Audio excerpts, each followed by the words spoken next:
Who is a journalist? Is it the person who writes an article for the New York Times or the Atlantic? Is it the paid reporter who publishes their assessment of the situation? Or can the blogger also be a journalist? Many times, bias towards those who are paid or are associated with large brands are considered professionals, and everyone else is considered an amateur, or less than that. Regardless of what anyone thinks a journalist is, anyone is entitled to that opinion.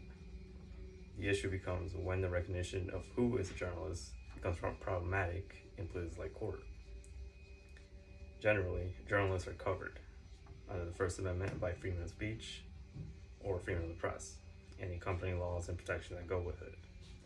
However, what about bloggers? What about someone who is just passionate about one specific issue, especially if they're exposing a bigger entity than them, like a corporation or government? Will they be protected just like a journalist? But still, there's still an issue of what defines a journalist.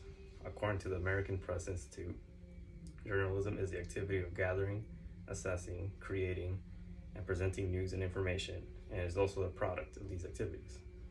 From this definition, anyone can be a journalist. There can still be objections about how professional or practice someone is at journalism, but nevertheless, it can still be counted journalism if their practice includes gathering information, assessing it, and then publishing it.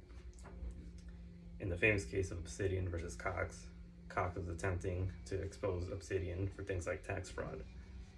This would have been essential for the public if it held true. In the end, Cox was treated as a journalist and was allowed similar protections as journalists. A similar case is Graziosi versus Greenville, where Graziosi was fired from her job by posting criticisms of the police chief on social media.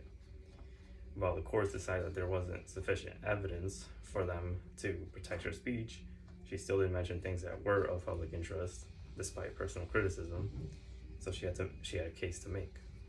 In this case, Graziosi was not attempting to be a journalist, but it was touched upon, because as the lines blurred of who is and isn't a journalist, the issue will keep coming up in nuanced ways. That's why it's important to talk and resolve who is a journalist with the rise of the internet and ease of access for anyone to practice journalism.